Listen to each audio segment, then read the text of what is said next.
On est reparti dans... Alors, le monde... C'est d'ailleurs un des paradoxes, ça, les amis. C'est que on est un pays, et peut-être même un continent d'ailleurs, dont on dit beaucoup qu'il est un peu en retard sur la tech.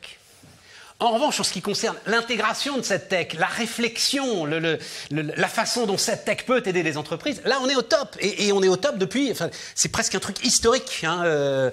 On peut raconter l'aventure dans les années 60 des 4 mousquetaires, de l'intégration de ce qu'on appelait à l'époque l'informatique dans les entreprises. Ça a donné évidemment Capgemini, ça donne aujourd'hui Hippon Technologies.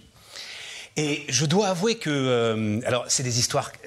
On va la découvrir ensemble, hein, l'histoire d'Hippon Technologies, que je ne connaissais pas. Tu me disais... Donc, on est avec Geoffrey Gruel. Salut Geoffrey, directeur des opérations. Arnaud Coll. Oui, bonjour. Salut Arnaud, directeur de l'innovation. Geoffrey, tu pars aux États-Unis là, dans quelques jours. Ouais, voilà, quelques mois. Quelques mois, ouais. Parce que donc cette boîte Hippon Technologies qui fait quel chiffre d'affaires aujourd'hui? 85-90 millions d'euros. Oui, on fait 90 millions d'euros cette année. Ouais. Et on fait 25 millions d'euros aux États-Unis cette année. Avec une très forte croissance. Très forte croissance aux États-Unis, ce qui m'amène moi évidemment à aller booster et supporter les opérations sur place en tant que membre du COMEX. Mais c'est un truc de dingue, enfin je vais le dire comme ça, tu es en train de vendre de la glace aux Esquimaux. Oui, je vends de la glace aux Esquimaux et notre premier client est une grande banque américaine. Notre premier client mondial est une banque américaine. Donc en effet, on n'a pas de clients. Et on n'a pas. C'est fou. Ils traversent la rue, ils ont les boîtes de tech les plus énormes, et y compris d'ailleurs Capgemini, qui est très très importante aux États-Unis. Évidemment, il y a des mastodontes du conseil. Il faut raconter, qu'est-ce que tu leur apportes? C'est quoi la patte d'Hippon Technologies? On se concentre en fait sur la valeur ajoutée métier, donc on est capable avec des cycles très très courts de produire du logiciel de très haute qualité. Et ça, on le fait depuis 20 ans en France. On a même une histoire un peu singulière parce qu'au-delà d'être une boîte internationale, on vient du tatami aussi, on s'appelle Hippon et on a été créé par un sportif de haut niveau. J'ai vu ça. Ouais, c'est incroyable. Donc déjà une belle reconversion. Ça c'est vraiment il y a 20 ans le début de l'aventure. L'actuel président de la Fédération française de judo, il s'appelle Stéphane Nomis. Voilà. Exactement. Et ouais, donc une aventure entrepreneuriale folle qui fait que aussi à un moment on se dit avec l'esprit du sportif de haut niveau, les États-Unis c'est possible. Et en fait, les États-Unis, c'est vraiment possible. Donc, 25 millions cette année. Ouais, alors attends, et je vais être très franc, l'histoire du sportif de haut niveau, ok, pourquoi pas, pour raconter l'histoire. Là, cette grande banque américaine, elle va choisir Hippon Technologies pour un truc, j'imagine, qui doit être central et au cœur de son métier et au cœur de sa techno. Surtout si ils font de la carte bancaire, c'est vraiment, alors pour le coup, des pures boîtes de tech. C'est une pure boîte de tech, ouais. En fait, Arnaud, il peut vous expliquer, mais cette boîte, c'est une boîte en effet qui s'est définie il y a 5 ans ou 6 ans. Ils sont allés à Wall Street en expliquant que les concurrents c'était plus Bank of America mais c'était Apple et Google. Bien sûr. Voilà. Et ils ont fermé leur dernier data center l'année dernière. C'est une banque qui vit sur le cloud. Et nous on est des cloud natifs. Donc on a une très grosse compétence sur le cloud. Arnaud, tu peux peut-être nous en dire un. Vas-y Arnaud. On s'appelle Hippon Technologies parce que c'est comme ça qu'on s'est reconnu avec cette société. C'est que nous, on aime la tech, c'est vraiment notre ADN très très fort. Et on s'est bien retrouvé parce qu'on accompagne, on met tous nos consultants en énergie pour qu'ils aient envie de progresser. Et on retrouve l'ADN du sport, l'ADN de l'entraînement quotidien, du recherche de la difficulté, du challenge. Ouais, c'est du storytelling, ça, l'ADN du sport. Raconte-moi ce que tu fais concrètement. Vas-y. Non, ce qu'on fait concrètement, c'est qu'on va chercher les meilleurs technos au moment où elles naissent. Donc évidemment, le barycentre, il est très proche de la Silicon Valley. Mais on se rapproche de ça. On essaye de détecter les tendances, détecter les accélérateurs pour les amener à nos clients sur le terrain. Alors évidemment, on leur amène rapidement aux États-Unis, mais très très vite en France, on va savoir, tenez, il y a ça qui va vous faire gagner énormément de temps sur votre besoin de reconnaissance d'image. Et nous, on apporte ça. On est un accélérateur de projet. C'est excellent. Ouais, tout à fait. Donc on vend de la glace aux Esquimaux. En utilisant de la technologie de la Silicon Valley, mais il y a de la place. Le business américain, il est ouvert. Donc après, c'est un business qui est aussi, comment dire, t'es bon, tu restes, et tu restes longtemps. Ouais. Et t'es mauvais, tu sors immédiatement. Ouais, donc, voilà, c'est un business vraiment révélateur. Tu passes au révélateur quand t'es sur le marché américain. Mais qui t'oblige, et c'est sans doute pour ça que tu pars, je l'ai vu dans beaucoup d'histoires, qui t'oblige à un moment à être aux États-Unis si tu veux travailler avec les États-Unis.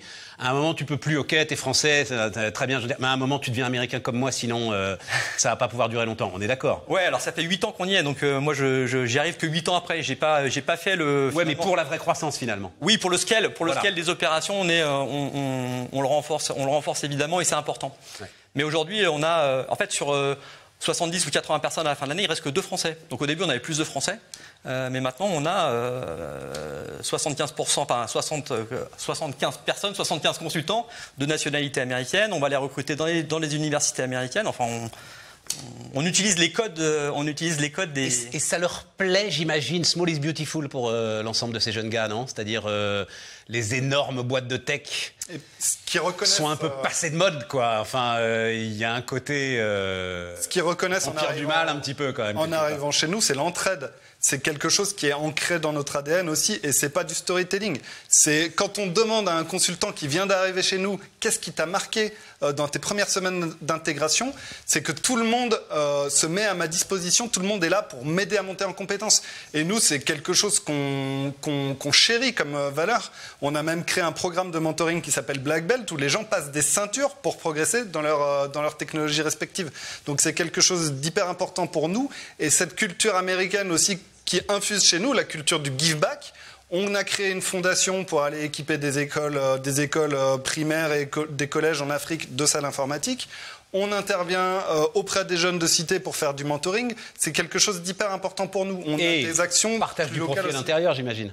Oui, il y a pas mal de mécanismes. Association au capital, association à la croissance, association... Oui, alors pas assez parce qu'on est des Français, du coup on n'a pas été élevé au stock option et ça nous paraît toujours un peu compliqué. Ouais. Mais on a en plus, hyper compliqué et hyper taxé surtout. Ouais. Ouais. Donc après sur le scale, évidemment que ça va venir, mais oui, on s'infuse. Mais je crois qu'au demeurant, donc ça, finalement, le stock option, c'est un peu la carotte américaine et leur mécanisme classique de rétention des talents.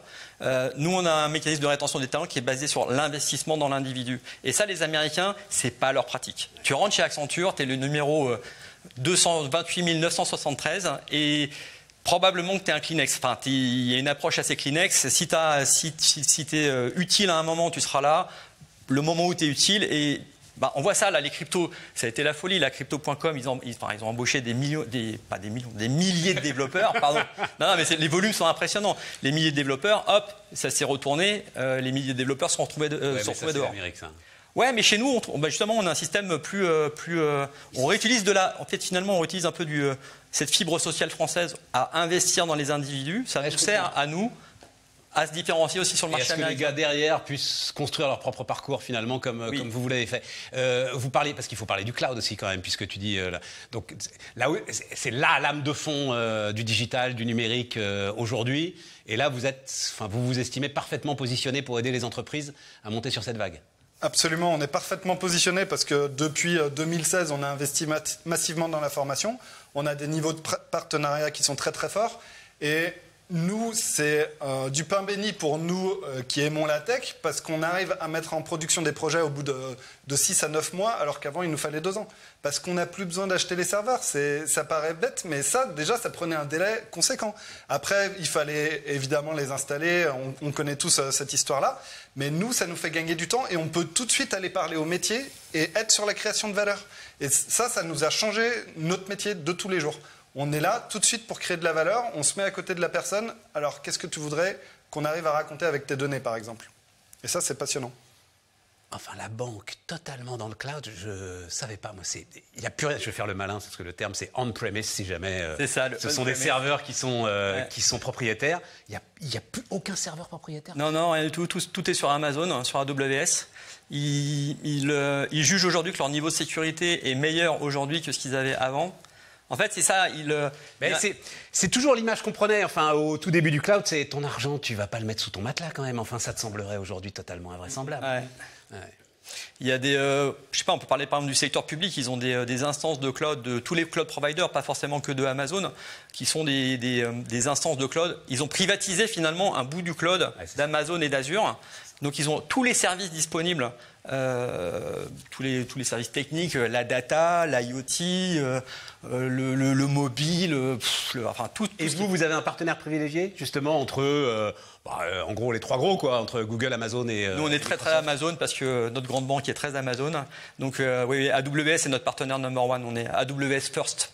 Et en termes de métier. Parce que le métier bancaire est quand même un métier très très particulier. Là aussi, vous avez des spécialisations métiers qui vous donnent encore plus de réactivité? Oui, on a des spécialisations métiers. On a des équipes, ça s'appelle des product owners aujourd'hui, donc ça s'appelait analystes avant, mais bon, les termes ne font que changer dans la tech. Ouais. Mais nos product owners aux US, oui, ils viennent du monde de la banque. Et on a eu des effets. Il y a eu le sujet de la grande démission. En fait, la grande démission, ça a été une opportunité pour nous de recruter des talents qui étaient chez Goldman Sachs, qui étaient chez Bank of America et qui veulent trouver une histoire différente, une boutique finalement dans laquelle ils sont mieux considérés et ils peuvent évoluer. Donc c'est votre défi maintenant, c'est le défi de la croissance, c'est que cette croissance, il n'y ait pas du cholestérol autour, et que vos process deviennent lourds, du reporting. Il faut grandir et pas grossir. Il faut grandir. C'est le grand challenge du Hippon de demain. Donc on a des plans, on est offensif, on va passer rapidement, je pense, la barre des 1000 collaborateurs, qui est un objectif qui va arriver là sur 2024. On cale nos plans stratégiques sur les JO avec notre fondateur. Donc pour les JO de 2024, on doit embaucher notre 1000e collaborateur. Hippon Technologies, voilà, vous avez fait connaissance, moi aussi.